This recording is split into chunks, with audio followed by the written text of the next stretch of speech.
Yes, of course, Davis D, DJ Paulin.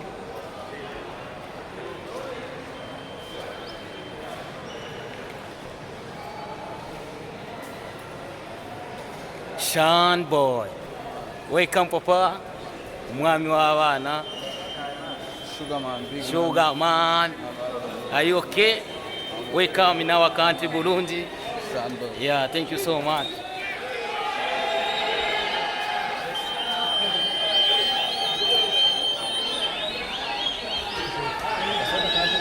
Eso.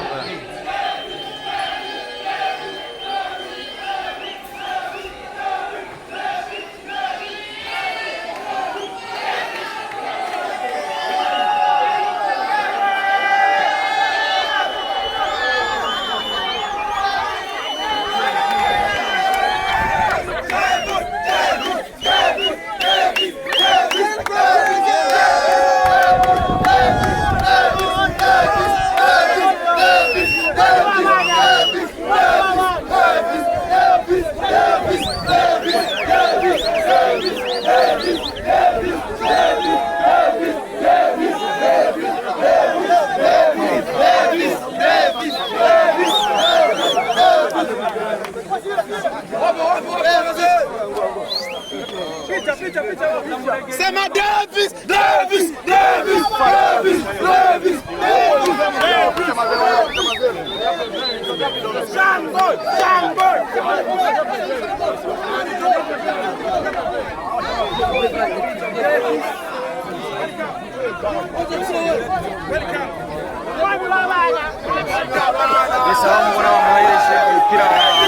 Visit Burundi.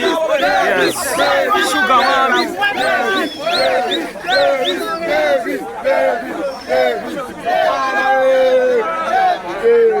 What's that money? What's that money?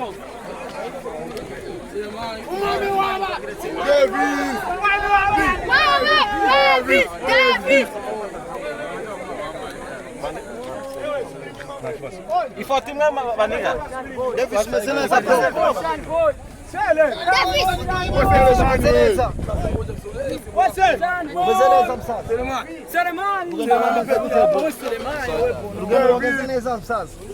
Yesa wakunzi hii toti filmu kwa Davis Davis amaze kudushwara tulikumenya kuri international airport Belgium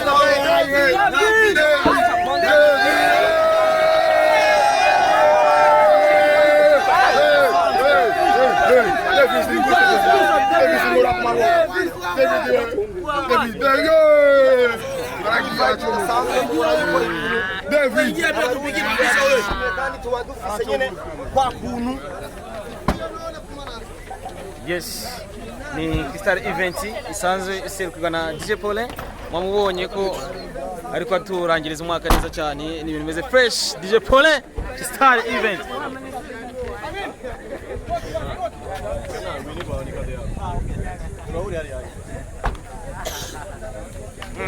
Ancora kamera.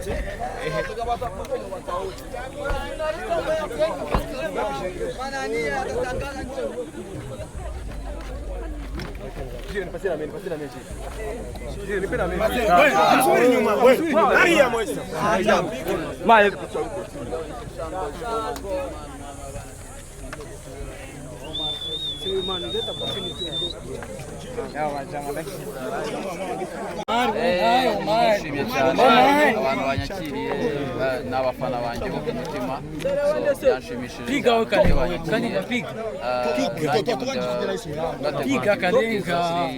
umunsi wa show kugenda neza cyane.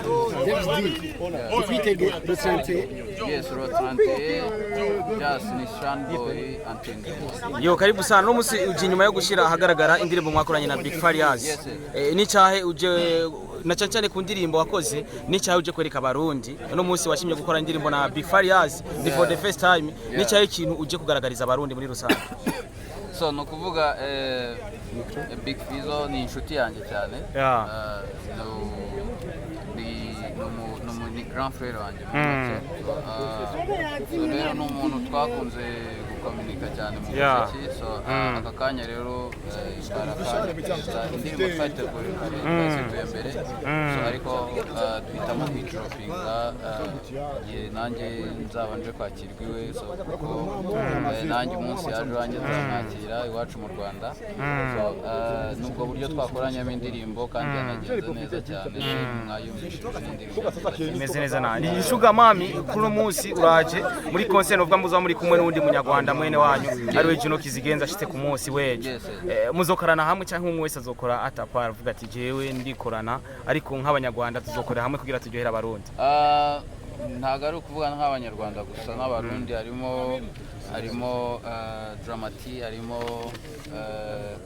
Calvin abo bose n'abahanzi tuzakorana hamwe tuzahuriza hamwe gushimisha abakunzi bacu ariko buri wese ku giti kiwe azagira uruhare rumwe gushimisha abakunzi ku nshuro ya mbere uzanyoye hano mu gihugu cy'u Burundi na DJ Paulin novuga yuko waravyifuje kuva kera nindo twarufise kuza mu gihugu cy'u Burundi ku nshuro ya mbere DJ Paulin asanzwe arongoye Crystal Event arakuzanye mu gihugu cy'u Burundi nibaze ko ari kontra mwasinyanye hagati nawe muri kumwe nibaze ko byagenze neza kandi nivyo tuzanye mu gihugu cy'u Burundi nibaze ko ari ibintu bizoryohera abarundi muri rusange ni ibintu bizaryohera abarundi twakoranye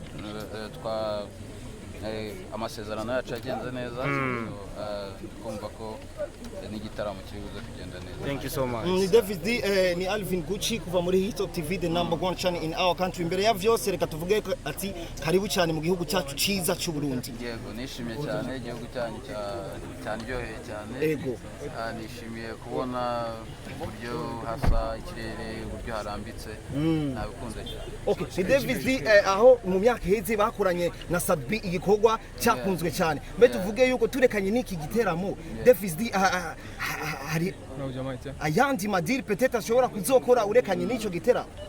Yes, of course, hari indirimbo nakoranye na Big Fizzo.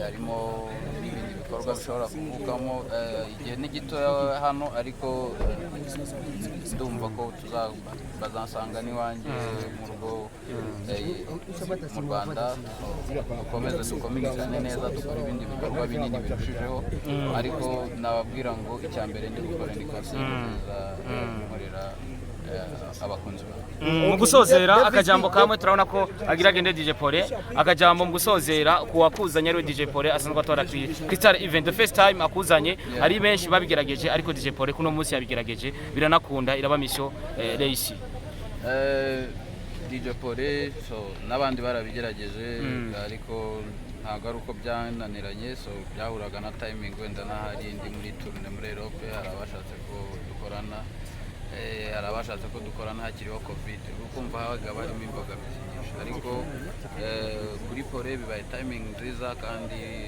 navuga ko umuntu ufite uburambe gutegura ibitaramo ufite save nziza mu gutegura ibitaramo byiza gukora ugiye kujya kuri stage iyo stage hazoba harimo abana b'igihugu basanzwe banabikora neza cyane mbe Davis D ako yitegurira gute iki giteramo mbe nirihe banga Davis D we akoresha ko tubona ati brandinga cyane ariko izina giwe twaguma turyumva